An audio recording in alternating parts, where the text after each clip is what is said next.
শায়েখে চরমোনাই জনাব মুফতি ফয়জুল করিম তার জীবনে শ্রেষ্ঠ অর্জন করে ফেলেছেন। চরমোনাই অঙ্গনে খুশির বন্যা। চরমোনাইয়ের ফেসবুক পেজগুলোতে 6 লাভ। মাননীয় প্রধানমন্ত্রী জনাব তারেক রহমানের সোহবত পেয়েছেন শায়েখে চরমোনাই। তার দৌড় কত দূর এটা ক্লিয়ার হয়ে গেছে এবং তাদের স্যাটিসফ্যাকশন কোন জায়গায় এটাও ক্লিয়ার হয়ে গেছে। আমি একটা কথা বলেছি যে আসলে ফয়জুল করিম সাহেব এই যে নির্বাচন করেন, মেয়র হওয়ার জন্য নির্বাচন করেননি, এমপি হওয়ার জন্য নির্বাচন করেননি। নির্বাচন এটা একটা খেলা, ওই খেলার মধ্যেই তাদের লাভ ক্ষতি। এমপি হবেন, সংসদে যাবেন, it's totally impossible in his life, এটা জীবনেও ঘটবে না। তাহলে কি চান? একটা গুরুত্ব তৈরি করতে চান, কি চান এবং কতদূর দৌড় এটা স্পষ্ট হয়ে গেছে। এই যে প্রধানমন্ত্রী ডেকেছে, এতেই খুশি, প্রধানমন্ত্রীর সোহবত পেলেই খুশি, আর কিছু দরকার নেই। চরমনের সমস্ত পেজগুলোতে এটা প্রচার করা হচ্ছে, প্রধানমন্ত্রী ফয়জুল করিমকে ডেকেছে। ওরে বাবা, খুশি আর খুশি। এ আসছে আর জামাতের আমিরে বাসায় যায়, প্রায় সমান মর্যাদা নিয়ে, প্রায় সমান। প্রধানমন্ত্রী বিরোধী দলীয় নেতা কিন্তু মুদ্রার এপিট ওপিট, মানে দুই দল, প্রধান দুই খেলোয়াড়। তাই জামাতের সাথে হিসাব করতে আসছে চরমোনাই। কোথায় চরমোনাই? আর দেখেন চরমোনাইকে ডেকেছে কোথায়? ফয়জুল করিমকে ডেকেছে ইমাম মুয়াজ্জিনদের ভাতা প্রদান অনুষ্ঠানে। এর মানে ইমাম মুয়াজ্জিনকে বাংলাদেশের রাজনীতিতে কতদূর মূল্যায়ন করা হয় আপনারা জানেন। আর বিশেষ করে বিএনপির মতো দল ইমাম মুয়াজ্জিনদেরকে কোথায় রাখে তাও জানেন। বিএনপির নেতারা মসজিদের সভাপতি হয়ে কথা ইমাম মুয়াজ্জিনদেরকে ডমিনেট করতে চায় এবং ইমাম মুয়াজ্জিনদেরকে কখনো বিএনপি নেতা মনে করে না। এই যে কিছু ভাতা দিচ্ছে, অল্প কিছু, এটা করুণা। দেখছো, ইমাম মুয়াজ্জিনদেরকে আমরা ভাতা দিই, করুণা। ফয়জুল করিমকে ওই ক্যাটাগরিতে রেখেছে। ইমাম মুয়াজ্জিন কোটা, তুমি ইমাম মুয়াজ্জিন, তুমি মসজিদে থাকো, সংসদ পর্যন্ত যাইও না বাবা।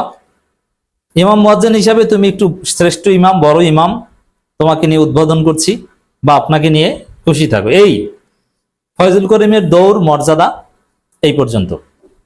মজা না? অসাধারণ। তো দর্শক দেখেন, আমি তো মনে করি এটা এক প্রকার অপমান। ইমাম মুয়াজ্জিনদের কাতারে ওই অনুষ্ঠানে ফয়জুল করিমের মতো একজন সিনিয়র নেতাকে ডেকে সম্মান দেয় এবং তাতে খুশি হওয়া, এটা তার শানের সাথে যায় না। রাজনীতিবিদদের কোনো একটা জায়গায় তাকে ডাকতেন, ডিপ্লোম্যাটিক মিটিং এ ডাকতেন না, কোথায় ডাকছেন? ইমাম মুয়াজ্জিন। মানে চরমোনাই ওই মসজিদ পর্যন্ত, চরমোনাইয়ের দৌড় মসজিদ পর্যন্ত, এইটাই বোঝানো হয়েছে এখানে। আর চরমোনাইয়ের লোকজন যে খুশি, বাবারে মাননীয় প্রধানমন্ত্রী ডেকেছেন, ফেসবুক ঢুকলেই দেখা যায় যে তারেক রহমানের সাথে দেখা করতে পেরেছেন মাননীয় শায়েখে চরমোনাই। এই খুশি নিয়েই থাকেন, এর চাইতে বেশি কিছু চাইেন না। এবং ফয়জুল করিমের যে রাজনৈতিক এলেম, যে চিন্তা ভাবনা, তাতে এর চাইতে বেশি মানায়ও না। ইমাম হিসাবে এই পর্যন্তই ঠিক আছে। পীর সাহেব মানুষ, পীরগিরি করেন, এরকম একটা ভাব এই অনুষ্ঠানের মধ্যে আমি দেখতে পেরেছি। তো দর্শক, অন্যান্য কাদেরকে দাওয়াত দিয়েছে? কোন রাজনীতিবিদদের এখানে দেখেছেন? জামাতপন্থী অনেক ইমামদেরকে ডাকা হয়েছে, আলেম ইমাম, সবপন্থী আলেমদেরকেই ডাকা হয়েছে। এখানে তারেক রহমানের ক্যারিশমা অনেকে দেখছেন। তারেক রহমান সুন্নি, আহলে হাদিস, দেওবন্দি সবাইকে এক কাতারে বসাচ্ছে, সব ইমামদেরকে সম্মান দিচ্ছে। এটা কি জামাত পারতো?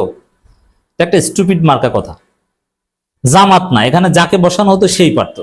কারণ এটা, আচ্ছা একটু সহজ বিষয় দেখেন তো, আওয়ামী লীগ যদি আহলে হাদিস, সুন্নি, জামাত, চরমোনাই, দেওবন্দি সবাইকে ডাকতো, আওয়ামী লীগের ডাকে কেউ সাড়া দিত? নেভার। অতীতে দেয়নি, দিত না। বিএনপি যদি ডাকতো যে আব্দুর রাজাক বিন ইউসুফ, মুফতি আব্দুল মালেক আসেন, আমরা একসাথে বসে চা খাই, যেত? নেভার।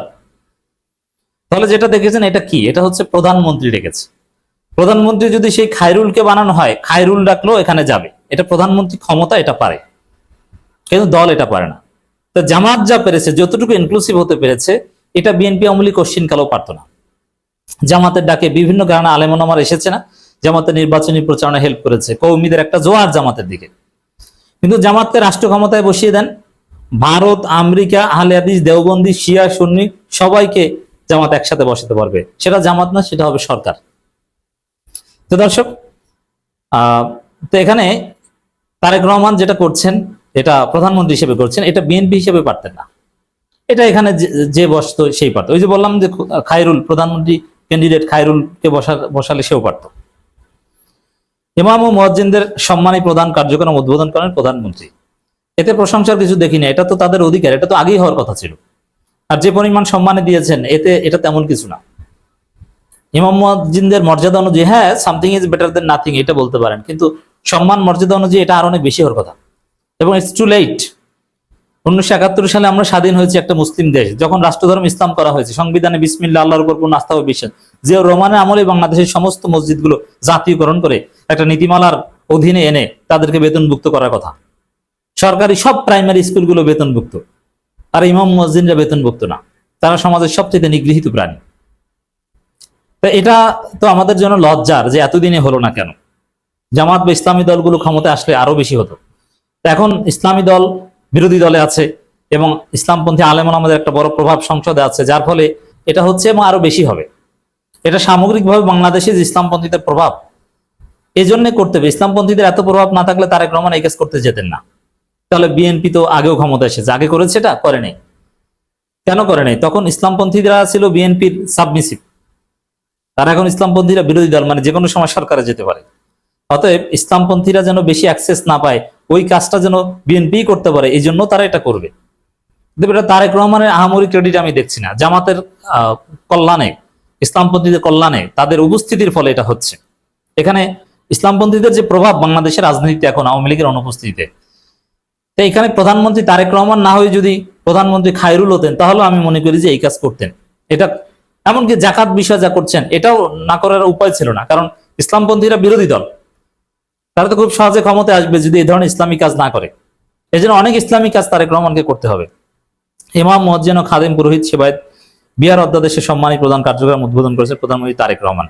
সেখানে ফয়জুল করিম ছিলেন। আচ্ছা, তাহলে এই যে পুরোহিত কিংবা অন্য ধর্মাবলম্বীদের সাথে এইভাবে নেওয়া, একত্রে বসা, এটা কি জায়েজ? চরমনের মাসালায় কিন্তু এটাও জায়েজ নাই। তা আপনি হিন্দুদের সাথে একসাথে নেবেন, এক ক্যাটাগরিতে হিন্দু, খ্রিস্টান, বৌদ্ধ, সেখানে ফয়জুল করিম, চরমনের থিওরিতে এটা জায়েজ নাই। কিন্তু প্রধানমন্ত্রীর দপ্তরে প্রধানমন্ত্রীর সোহবত পেয়ে তো আপনারা খুশি। এই মাসালা আগে দেন আপনাদের মতো, আমাদের মতে হাজারবার জায়েজ, আপনাদের মতো দেন। এখানে চরমনে না যে শুধু জামাতপন্থী কেউ গেলে তখন তো ফতোয়া পড়তো।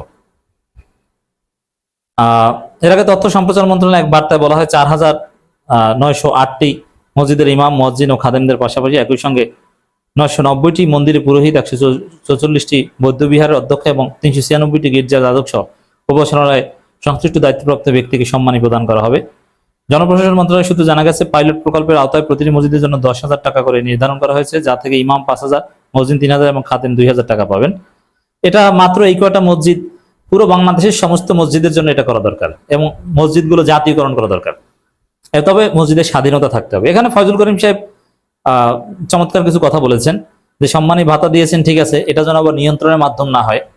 এটা পারবে না, ইসলামপন্থীরা এখানে বিরোধী দলে আছে, জামাত আছে, এটা চাইলেও পারবে না এবং তারেক রহমান এটা করতে যাবেন না। এবং চারিত্রিক সনদে ইমামের কাছ থেকে নেওয়ার প্রস্তাব, এটাও একটা চমৎকার। ইমামদের রাষ্ট্রীয় বিভিন্ন কাজে ভাবে ইনক্লুড করলে তাদেরকে নিগৃহীত করার সুযোগ থাকবে না। ইসলামপন্থীরা আজকে বিরোধী দল, এতেই এরকম সম্মান পাওয়া শুরু করেছে। সরকারি দলে গেলে বাংলাদেশে ইসলাম কায়েমের কাছাকাছি চলে যাবে।